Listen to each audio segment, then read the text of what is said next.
And there you go. You might have a little button there to click on that says OK. So in the chat, you can type something like, "Hi, I'm coming in from Virginia Beach," which is where I'm coming from. Or, "Hi, I'm Toby's best friend from high school," or something like that.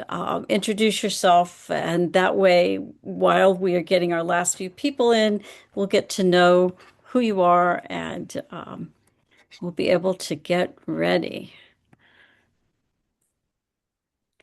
So, if you don't know who Teach the Shoah is, and you might not, Teach the Shoah is dedicated to ensuring that the story of the Holocaust remains relevant and resonant. We challenge ignorance and hate, and we do it by telling testimony-based stories like the one Toby's going to tell us tonight, to build personal connections to the stories and the lessons of the Holocaust. And we want to do this among people of all ages, all generations, all backgrounds. In addition to storytelling programs like the Coffeehouse tonight, we have other resources for educators and families, which you'll be able to find on our website, which we'll put on into the chat a little bit later.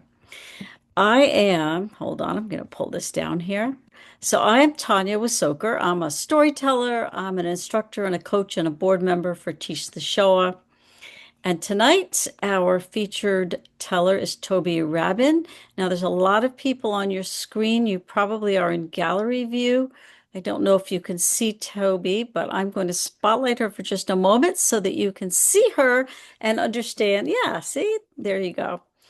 And I'm going to get all of these other things out of my way, and we'll take that spotlight off because that can be a little bit old.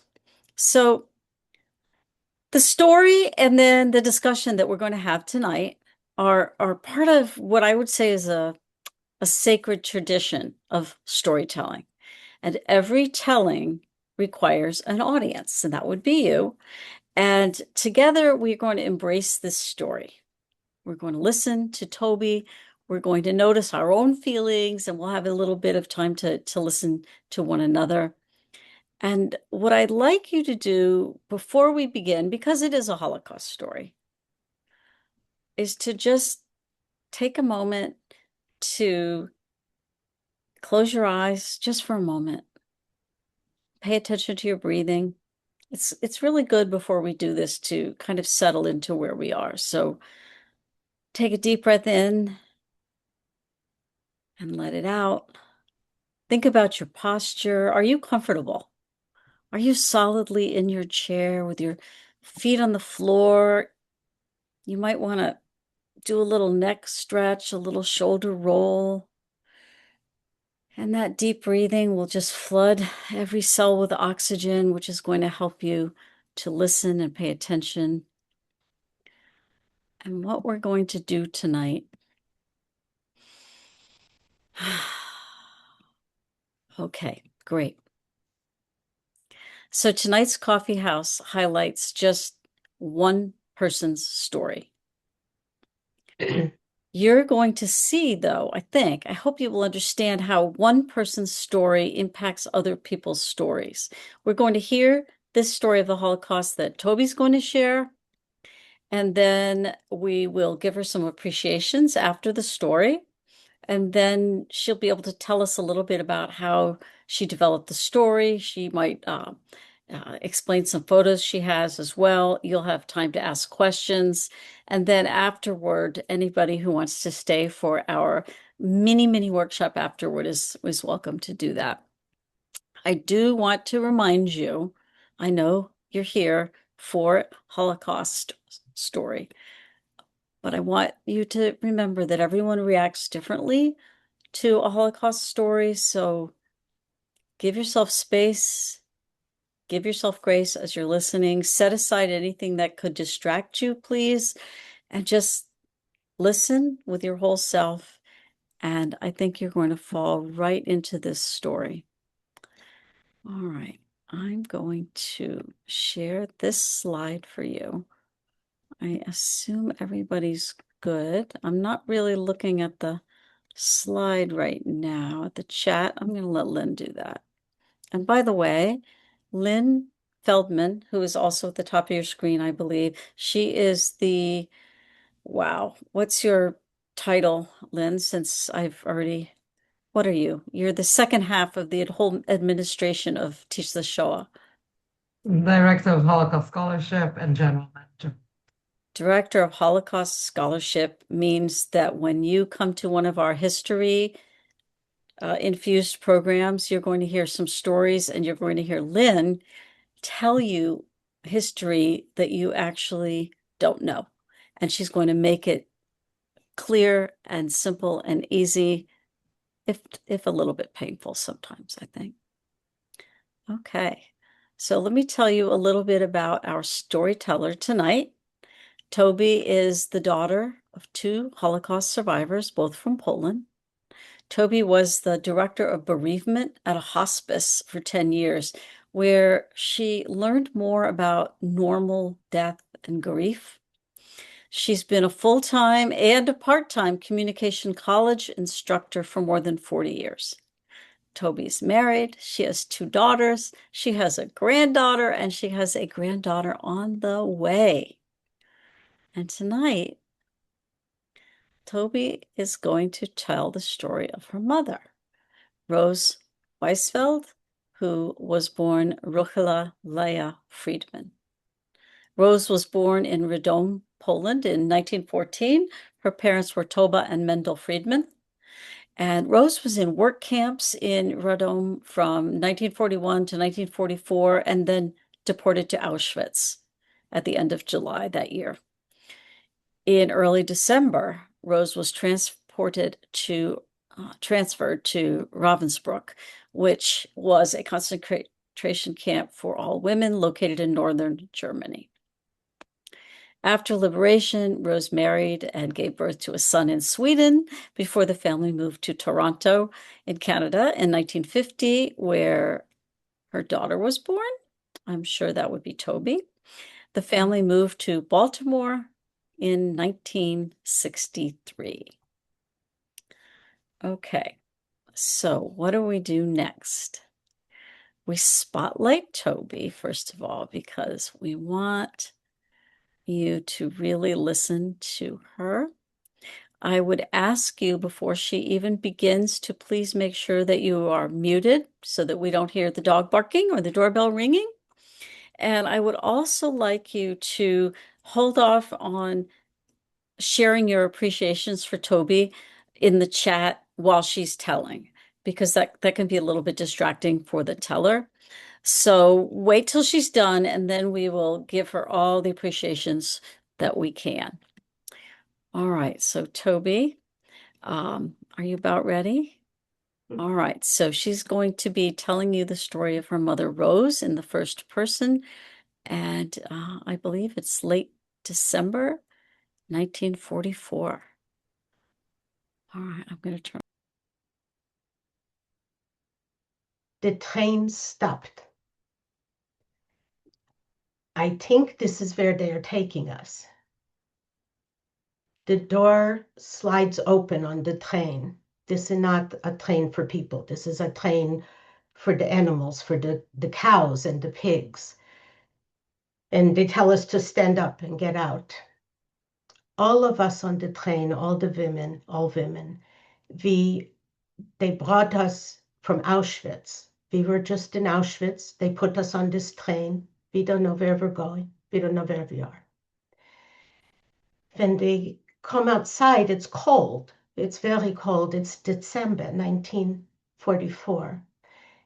I think it's Christmas time because I can hear in the houses around me, I can hear them singing the Christmas songs. They make us to march through a big gate. And what we come into, the smell, the sickness, the people, what they can look like ghosts, dead people on the sides. They didn't even clean away the bodies. The mud. This is worse like Auschwitz. Worse. I learned later this is Ravensbrück concentration camp for women. They tell me it was built in 1938 to hold 3,000 prisoners. Now, the end of 1944, there's close to 50,000 prisoners. There's no home. There's no food. Terrible. Just terrible. People ask me, how did you survive? How did you survive this? And I say, I don't know. I don't have an answer. Just luck. It was just luck. Let me tell you two stories. In this camp, they give me the job to work in an underground factory making the engines for the German airplanes. They needed the all women worked there. They needed the little fingers to work with the parts. And in this place, this was a good job to have. We were inside. We had good light. We had the tools we needed. And we could go to the washroom when we needed to go to the washroom. Not every job had this thing. One day, this day, I looked at the clock up on the wall. There was a big clock. It was a few minutes before 12. 12 o'clock every day, the bell rings for everybody to go stand in the line to get the little piece of bread that's going to hold you the rest of the day. This day, I had to go to the washroom. It was a few minutes, I see, before 12 o'clock. I had a few minutes. I thought, okay, I'm going to go to the washroom, and then I'm going to go straight to the line to get the bread, and then I'm going to come back. And this is what I did. And I come back to my station. I had my bread with me. I would eat a little now, a little later. And I start to work again. And then I could hear behind me the boots of the guard that watches us coming in my direction. And I thought, I did not do anything wrong. I am allowed to go to the washroom. This is what I did. I went to the washroom. And I could feel him standing by me. I didn't even look. You cannot look in the eyes with the guard. Where is your bread? In my pocket. Show me. And I took out my bread. And he took it from me. And he said, you will not have this bread today. You will not have tomorrow. And you will not have the day after tomorrow. And I start to cry. Why are you doing this to me? Why are you punishing me by taking away my food? Because you went out to the line before the bell, so you could have before everybody, and now you're not going to have for 3 days. And he took my bread, and he walked away. If he had taken his gun and killed me in this minute, it would be better. By this time, I had been in the ghetto, in the labor camps, in Auschwitz. I was starving. I was sick. And to take me away the food for 3 days, I would better be to die. A girl, but she sit a few seats away, but she know me a little bit. She stood up and came to me. She could have gotten killed for this. She was very brave. She came over, she tore the bread, her bread, and she gave me half. And she said, I'm going to give you half today. and I'm going to give you half tomorrow, and I'm going to give you half the third day too. And in this way, we will both survive. I will never forget her. Never. She saved me. This girl saved me. There were good people in the camp. There were some good people.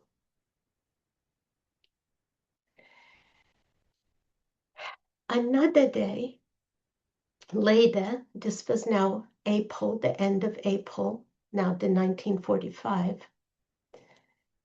we were outside in Appel. Appel was the roll call in the Platz. Everybody came outside, maybe 4 o'clock in the morning. We could stand for hours. They called the names, not the names, the numbers. We don't have names in the camp, the numbers. And after this roll call, always they say, okay, now you can go and take the coffee. They call it coffee, it wasn't coffee. But you can have this with the bread and go to work. Well, but this day, they said, if you are Jewish and Polish, stay. Stay and come to the front. I am Jewish. I am from Rodin, Poland. I had a beautiful family, a mother, a father, 2 brothers older like me, 2 sisters younger like me. I don't know where they are now. I don't know. But I don't know how more they can punish us. This place is terrible. What are they going to do now? They took us, we were maybe 400, 500 Jewish women from Poland, and they took us into the Strafblock. The Strafblock was the punishment building where they did terrible things. They left us in here in the Strafblock the whole day and the whole night. No food, no water, no toilet, nothing. The guards, but they watched us, yelled at us, screamed, kicked. They did what they wanted with us. Early the next morning, raus, go out. They take us out from the Strafblock and they marched us across the whole camp. And by this time, what we see when we walking through the camp, not to be described. Not to be described, nobody would believe what we see. Not to be described. By the gate, the big gate in the front, they stopped us. And they tore off from us the number on the pashik. In Auschwitz, they give us a number on the arm. You can see I still have it. This I'm going to have till I die. But in Ravensbrück, it was on the pashik. The pashik is the blue and the white striped, like a uniform. By now it's a shmata, a rag. And they tore off on the sleeve. We had a triangle. Everybody had a color. Our color was yellow. Yellow was to mean Jewish. And now they don't know who we are. Without the number, they don't know who we are. And they took us out from the gate and they make us to line, all of us, the 400 women, along the wall of the camp. And we standing. And they say, wait. Wait for what? What are we waiting for? We don't know. I see from across, the Ravensbrück is on a big street. And I see across the street the houses where the SS lived with the families. And I could see them looking out the windows at us. And I thought maybe they're going to shoot us one by one. Because to the Germans, to shoot the Jews is a sport. It's like an entertainment. And we wait. And then a miracle happened. Coming down this big street were buses, white buses with a red cross on the side and on the top. Maybe 24, maybe 36 buses. And they stopped by us. And the doors opened, and out come doctors and nurses. You know, the nurses with the hats. And they come to each woman in the line, and they give us a package, a little package in brown paper with a red cross on it, and a cup with a drink. And they say, we are from the Swedish Red Cross, and we are here to liberate you, and this is food. This is a miracle, a miracle. One of the girls, but she is in the line, she said very loud to everybody, she said, don't eat this food, don't eat. We have been starving for years, and our stomachs cannot take this food. Don't eat. And I listened. The other women, they ripped open the package, they eat everything fast. They've been starving. They've been starving. They've been starving. Oh, but I listened. I didn't open the package. I hold it. I hold this package like it's a diamond. Then they had us to go onto the buses. And a lot of the women, again, were running and pushing to get on as fast as they can to go on the bus to go away. The women, some couldn't even stand up and walk. The nurses and the doctors helped them to go on. I went on the bus, but I wasn't so excited like the others, like a lot of the others. Over the 4 years, I heard, go on this talk, you're going to have better. Go on this train, you're going to go to better. Go on this line, you're going to get better. It was never better. Nothing was better. It was always worse. I didn't know if this was true, what they tell us. I hoped. I hoped. I got on the bus, and the driver I saw was crying when he looked at us. We didn't look like people anymore. We didn't act like people. We were like animals. And before the doors closed, the last thing I could hear were the people across the street, the families from the SS, and the people behind in the guards in the camp, screaming, Schmitzige Juden, Schwein, dirty Jew, pig. This was the last thing I heard. And the doors closed. We ride on these buses 3 days, 4 days. We stopped sometimes. The nurses took care of the very sick people. We had like a stretcher, like a bunk in the bus for the people who couldn't even sit up. And after the 3 days, 4 days, we go across Germany. We come into Denmark. And in Denmark, they stop us and take us off the bus into a big building, into a big room. And in this room, they say, okay, now take off all the clothes, take off everything. You are going to have a shower. I know what can happen in a shower.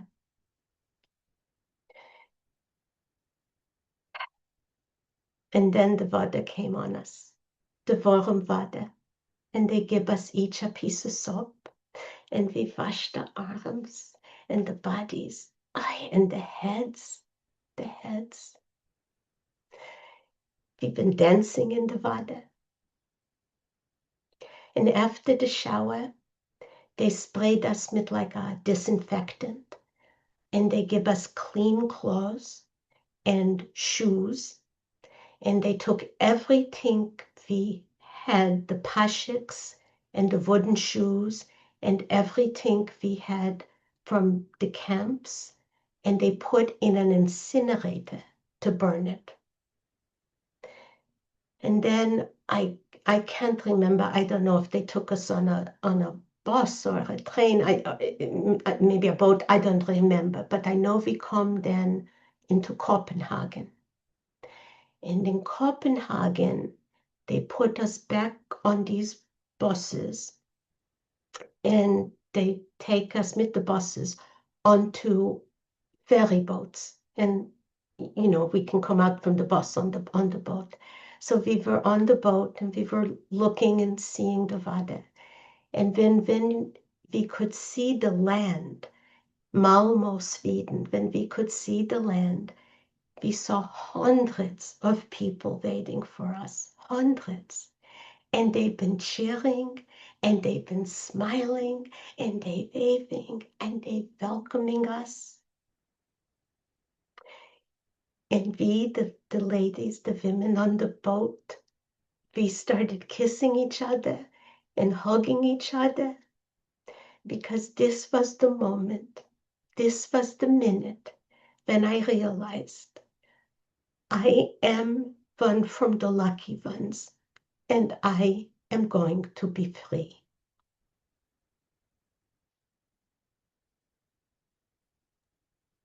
Toby. Whew. Wow. Everybody, take a deep breath. Did you know that this is applause for keeping your fingers very straight? This is the silent applause that a person who's hard of hearing would do. My goodness. My goodness. Toby, can I give you some appreciations? I know that I have told you over and over again how effective the accent and the phrasing, the cadence of speaking of your mother is. Just put me right there. But I also want to say that your attention to details is part of what makes this story so effective. When you didn't just say women did the jobs in the factory, you said the women did the jobs in the factory because their small fingers were used for the parts. So immediately I could see what you were doing there. And you mentioned that it was a good job, but you explained why it's a good job, that you're safely underground, that there's good lighting, that there's a washroom. I think really the best part, this sounds weird, but was you made me cry, because you evoked crying when you said to the guard, "Why are you doing this to me?" And when you told us it was a miracle, and you repeated that. You used repetition a lot in the story, which was so effective. And when you said it was a miracle, it was a miracle. I just wanted to hug you and reach out and hug you. And one last thing, when you paused and you looked right at us and said, "I know what can happen in the shower." Oh, just chills. Uh, thank you so much. Thank you. Thank you so much. You put a lot of work into this, and honestly, okay, everybody, you probably have some appreciations. It is Teach the Shoah policy and procedure and custom that we give appreciations to our tellers, and that appreciation could be about the content of the story, something you didn't know before, or that you appreciated how she told it, her delivery, how the story made you feel, any of those. I'm going to call in a few people to speak aloud, but please type away in the chat. I will be saving the chat and giving that to Toby so she can cavell and read all of your lovely things afterward.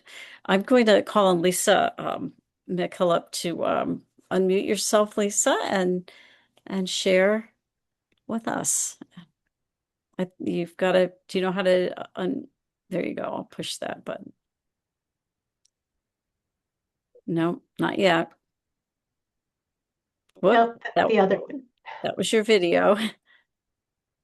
Oh, sorry. I think I just undid it. Let's see. Good. Can we hear you, Lisa? All right. While Lisa figures that out, which should take just a moment, is there anybody else who would like to? Oh, Violet has her hand up. So Lisa, we will get right back to you as soon as you can. But Violet, please share. Toby, so much about your delivery, your choice of portions to tell, and your choice of words. You are not mimicking your mother. You became your mother with that voice. I listened intently, and it was real. You were speaking things you had heard. And it was as if you were sharing things that you had experienced. And because of that, I could feel it. I could feel it very much. I liked how you shared the intense moment of the bread, but you showed the kindness that even in the horror, there was a moment of kindness and it extended. And then when the nurses came, the Red Cross,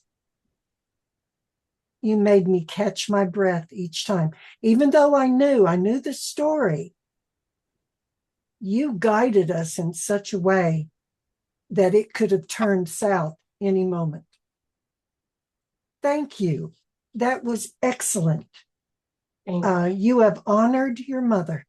Thank you very much. Thank you so much. Thank you. Thanks, Violet. Lisa, would you like to speak?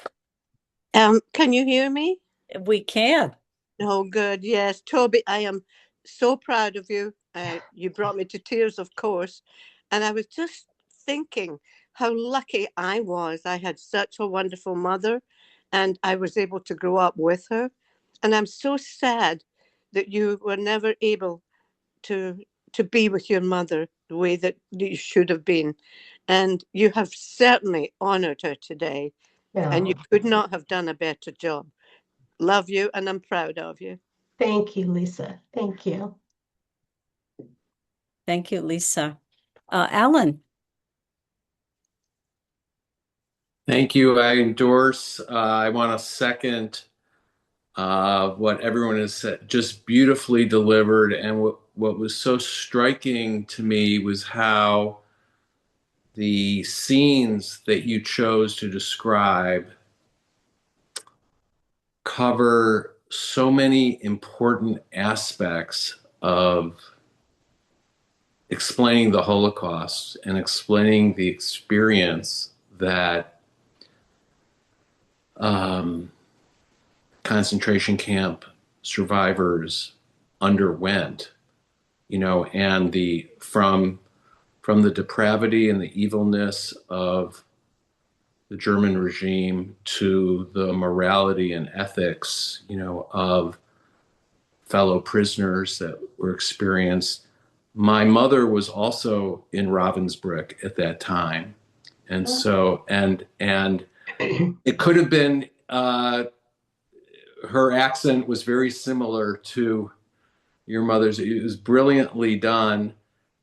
And I'm just wondering, how long you've worked on this story or how many times you've given it, because I'm at the relatively early stage of the journey of telling my parents' stories. Also, they were both from Poland, survivors, and so I'm just curious a little bit. Is it okay if I ask a question about that? It is okay for quick, but we are going to have a chance for Toby to talk more about this in about 12 minutes, I'm thinking. Oh, 15. okay. I Yeah. can wait till Yeah. later. I can wait till later. Well, Okay. okay. All right. It, it, We'll I'll just say focus. in parts. It was done Yeah. through the class and in sections, but I can tell you more later. Yeah. That's a great question too. So I really look forward to Toby a little bit later. You can get into it. Sylvia, did you have something you wanted to say? Well, Toby, you know how I feel about you, and you know how I felt about your mom. And I swear I could feel her presence. It was like I could hear her telling this story and experiencing her innocence and the doubt about her getting on the bus with the Red Cross. And it was so moving, and I'm in so awe of you. Thank you. Thank you for doing this. Thank you. And you knew her really well, so that's a huge compliment from you. Yeah, I Thank you. loved your mom. I know you did. Thank you. Thank Thank you, you. Sylvia. And Judy, let's get your comment and maybe we'll get ready for some discussion with Toby. So, just wonderful. What I also love is how she uses her hands. You know, that package. She got this package, and do I open it? Do I not open it? And Toby also conveyed throughout, like, her ambivalence of, what do I do here? What's happening next? And you could feel all of it, and just wonderful. And I'm proud of Toby. I have known her since junior high school. Since we were 12. Yeah. Yeah. Yes, yes. Thank you. And I know you're not even in town now, so I appreciate you coming. Thank you. Judy, that was a very nice comment. Um, and I'm looking on here, Michael is saying moments of interpersonal kindness among inmates are so important to understanding the Holocaust, which is really something. Are you raising your hand again, Judy? No, I was trying to get written out. Trying to make it go away? I didn't know if you had Yes. another thing. Toby, would you like to show some pictures and talk a little bit about what they depict and maybe how Sure. you develop the story? Sure. Okay. Which should I do first, the pictures or the story? You can do it any way you like. You tell me. Well, let's show the first slide, and then I'll Okay. tell how that started everything. That's a good idea. Yeah. All right. Hold on. Let's make sure I'm giving you what you want. Right? So it's some of you who I'm Facebook friends with already know this story, but for those who don't, I was planning, my parents, as I said, at some point, my parents met in Sweden, got married there, lived there. They always loved Sweden. So 2 years ago, I wanted to plan a family trip to Sweden to see where they lived and just tour that area. And then I thought, well, let me see. I don't even know where. Well, anyway, so in doing my research, I found this picture on the right, the larger picture. It was accompanying a paper written by a professor at the University of Alabama, who I've since come to know and be connected to. And I looked at this picture, and right in the middle, the woman facing the camera, I think, I mean, I can't, there's no caption to it, but I think it's my mother. The caption to this picture was women in Ravensbrück concentration camp waiting for the white buses. And I knew that that was my mother's story. when I saw this picture, I called my husband over to the computer and I didn't even say anything. And he said, "Oh my God, that's your mother." And then I sent it to my brother and to my two daughters, both of whom said, "That looks just like Bubby." So I have this picture, the one on the left, which is my mother in Sweden, probably, I don't know, probably 2 years after the war.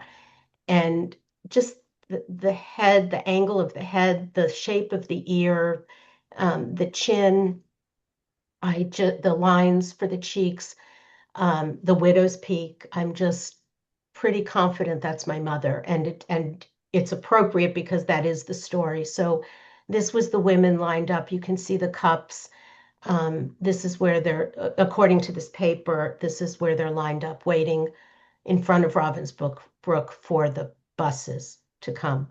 Or the buses must have already come because they've got the cups. So the buses must be there and they're probably waiting to get on. But that was an incredible moment.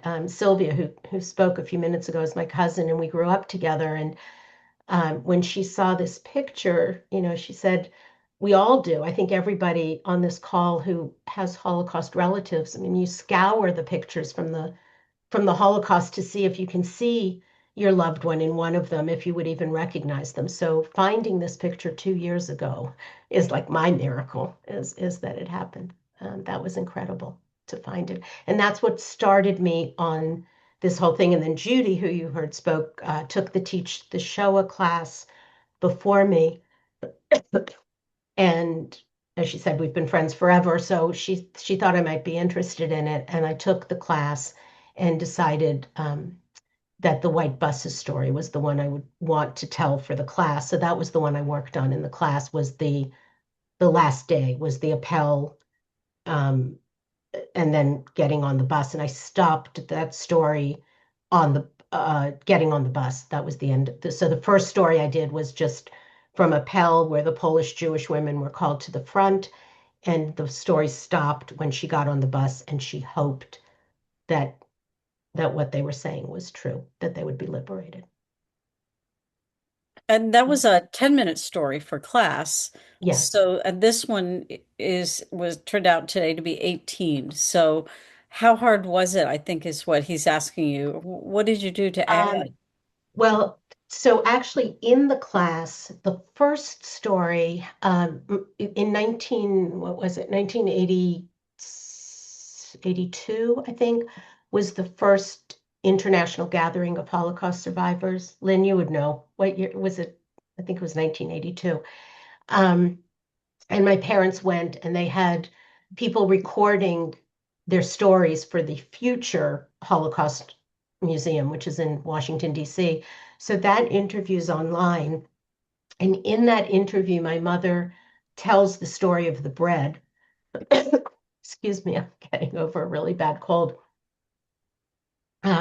In that interview, she tells the story of the bread. So originally in the class, that was the story I developed because I actually had her words. The words I used tonight were actually her words from her interview. And then I just kept coming back to wanting the story of the white buses because it's not very well known. So, so I ended up dropping the bread story and doing that. But for this story, I put it back in there. I'm so sorry. You don't have to talk too much. Let Okay, me. I got through the story. You did. Let me show you some pictures, and Okay, let's do the next. you can say less and Okay. rest your voice a little bit. The buses were all different. They had buses from Sweden. They had got buses from Denmark. Denmark also played a big role in this.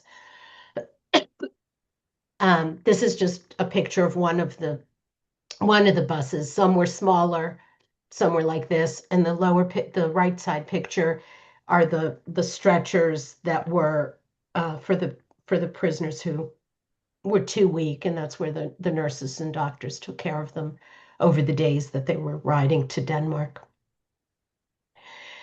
This is a picture of the package, the brown package that the Red Cross gave each of the women that had the food in it.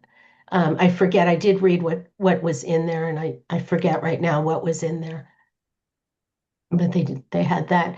On the top left is just a picture from on the bus, uh, helping one of the survivors on a white bus. The bottom picture is one of the stops they took on the way to Denmark. This is a stop in, forget, someplace Germany. And you can see on the left side, you see the women's coats have X's on them. That was put on in the concentration camp to mark the women who were supposed to go onto the buses, the Jewish Polish women who were supposed to go onto the buses.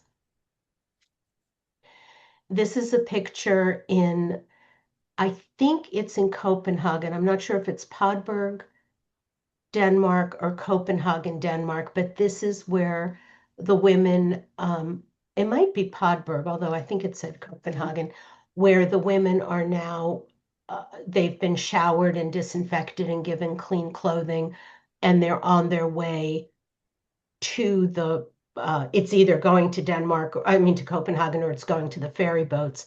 And you can see the nurses are lined up to cheer them on, through their journey. And then these are pictures on the boat. The left side, you can see the Red Cross are helping one of the survivors who can't even walk. And on the right side are all the people. So this is the arrival in Malmö, Sweden, which is the port where all the ferries came in. Okay, well, here she is. And there's my mom, back in the 1970s, 80s, late 70s, early 80s, with matzo balls. But she used to make from scratch, and they were always heavy. And then she discovered Manischewitz matzo ball mix, and that looks like a Manischewitz matzo ball to me. But anyway, that's my mother, and in her 70s, late 70s or so. Yeah, That's a great shot. yeah.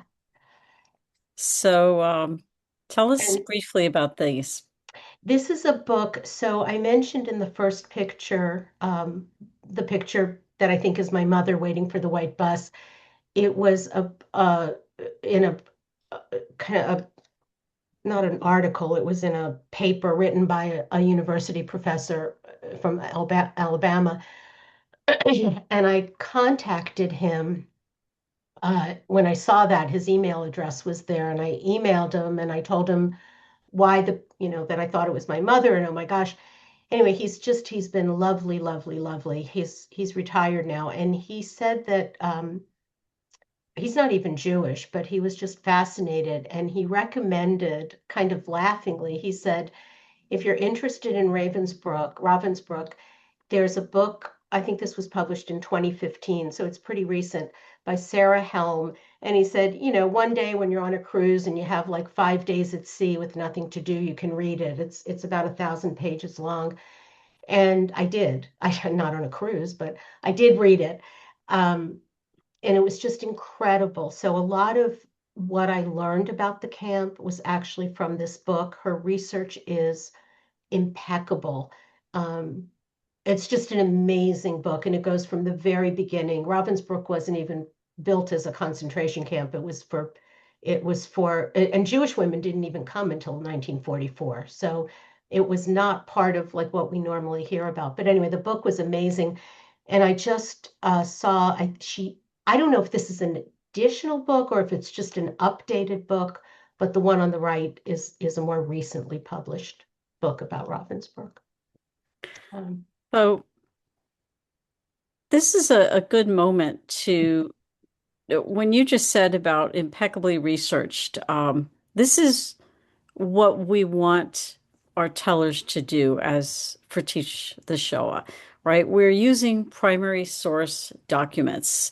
So when, Toby made it sound so easy. Oh, my mom, I she recorded this, she recorded that, but she really did put a lot of work into this. So not only the oral testimony of her mother, living with her mother, but also going online and finding things, reading books. We want to be sure with Teach the Shoah that what we're doing is not just entertaining, but educating and advocating. So I'm going to pull the slides off. So I, I'm really conscious of the clock here. Um, Before we get to the ending of the first part, Toby, do you want to say any other bit, and then I'll explain to people about, again, a little bit more about Teach the Shoah, what's coming up, and then the second part of the program. But this is a good moment for you to give some thoughts. Um, it's an amazing experience. First, I just want to thank, I see a lot of my friends on here, my rabbis on here, which is incredible, my daughter, my cousins. So I really appreciate everybody listening. Oh, and Leah's there. I didn't realize Leah was there. Hi. I have really bad vision, so that's a long story. But anyway, I can't quite see the names. So anyway, so I just want to thank you for listening. It's been an incredible journey doing this, and I thank Judy for getting me into this, but it's just been an incredible journey.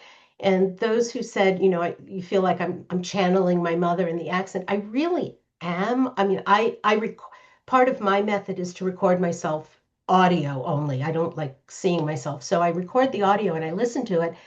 And even I think I'm my mother. So it's like an incredible um, I don't even know how to explain it, but it's an incredibly immersing experience and very important. And again, the white buses rescue, learning about that, I think is so interesting because it was that whole area became part of East Germany. So after the war, all of uh, it wasn't discussed very much. And I just always heard my mother was liberated by the Swedish Red Cross, and I never heard anybody else say that. Now I know Sam's mother on here was also, but I never knew. And I just think it's a fascinating story and a very incredible humanitarian story of what one person, Count Bernadotte, could do to save overall, I think 1,500.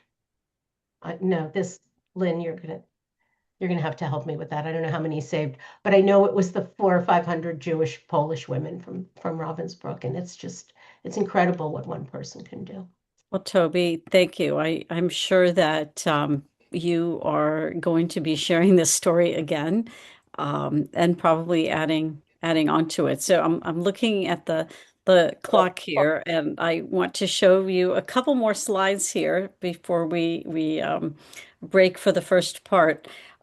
This is the Teach the Shoah team, but it really isn't everybody because we have over 100 storytellers, people like Toby, people like Judy, people like Michelle, who's here, and who else is on here? People like myself who have been trained through our method and then told either online in various venues this way or at their own synagogue or local school districts or wherever.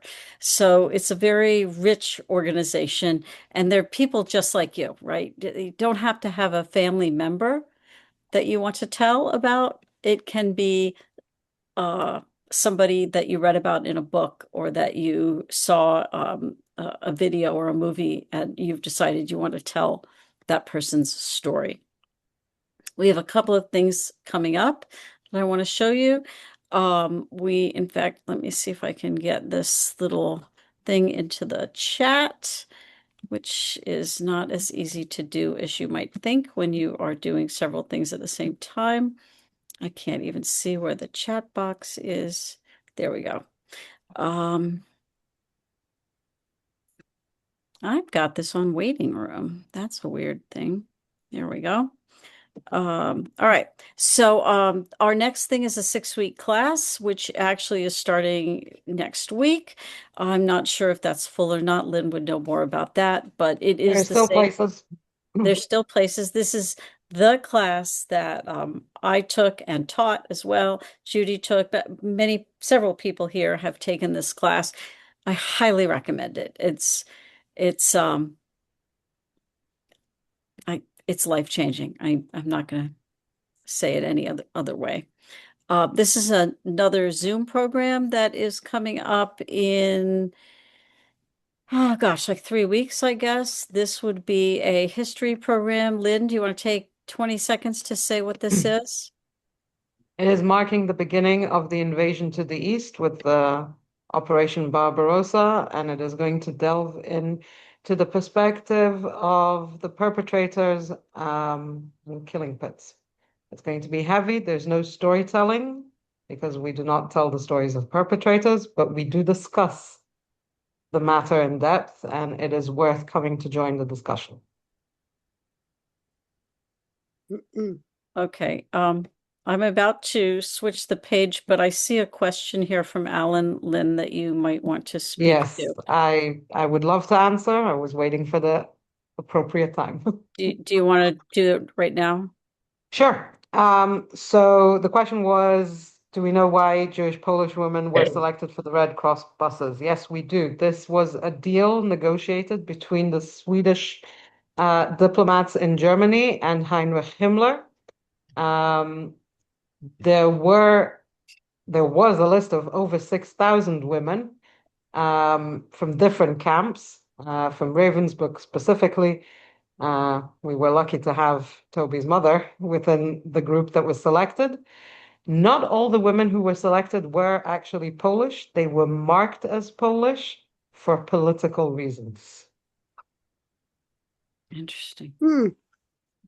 Okay. Thank you. Thank you, Lynn. I'm sure there's lots more that you could say about this. So There's Toby, a whole research about it that you could find, a full dissertation that somebody wrote about it. Toby, thank you again for sharing your mother's story. And everybody else, I thank you for sharing your thoughts and your appreciations. You can still type appreciations if you'd like. Like, as I told you, I'm going to take it all off here and clean it up a little bit and send it to her. I've got contact information in the chat here, as well as a little mention about why we look for donations. All of these sessions are free, except for the 6-week classes. We want to give as many people as possible a chance to directly engage with these stories, either as storytellers or listeners, and that's why we do have a donation page. We are going to stop. Let me take down the share here. Because we do have a little mini workshop this evening that should take about another 25 minutes, 30 minutes to give you just a teeny tiny little taste of what you might be able to do when you start thinking about stories. So if you would like to stay, I'm very happy to have you to join us for this. And if you're not able to because it's 8 o'clock and it's time to move on, we understand that as well. But if you would like to stay on, just stay and relax. And if you're heading out, and that's that was very funny. I'm enjoying people's faces on in the thing here. So thank you all so Sylvia, much. the classes are on Zoom. They are held once a week. But apart from the classes during the course, you also have coaching, you have working sessions, and once you've completed the 6-week course, you have ongoing training with us from now until the end of time, or at least as long as we exist. And if you want more information, please email me. It's Lynn, my name, Lynne, at teachtheshoah.org. I'm happy to send you more information. Thank you. Tanya, can I just have 20 seconds to give Yep. my appreciations to Toby before I Oh, leave you yes, all? of course. You could have put your hand up. Yes, please. Yeah. Toby, thank you so much for your telling. That was absolutely fantastic. I have been in love with this story since you told it in class, and even more so for all my 3-minute projects. And I thank you for agreeing to do this tonight. It turned out magnificent. And you've had the most beautiful appreciations in the chat. So I'm sure you're kvelling, but I can tell you, Tanya and I are probably kvelling even more. Thank you. Thank you for inviting me to do Thank this. you. Thank you. So is your mother. My pleasure. My That's pleasure. I, Everyone, thank you very much. I'm afraid I have to go and now teach another class. So Lynn, thank thank you so you. much. Have a good night. Good night. Good night, Lynn. So hopefully everyone here is going to stay. We will not make you do any public teaching or anything like that. Lisa, do you have something to say? Yes, I just wanted to say I don't know why I was thinking that Toby wasn't able to be with her mother, but of course she was. So I was, yeah. I'm thinking See, back because I grew up in Britain and saw the Pathé News with the people, the soldiers going into the camps, and the people there, the women and the men, and in the movie theater, you could have heard a pin drop, except for people sobbing as they watched it. In Britain just and thought Scotland. I was my mother. I think you Yes. just thought I was, which is a I great did. compliment. I was completely carried away. It was Oh, beautiful, just beautiful. And look thank how you, she Lisa. raised such a beautiful family. I mean, wonderful, wonderful, Thank you, Lisa. Thank you. I'm sure I'll see wonderful you soon. dog. Thank you. Yes, lovely.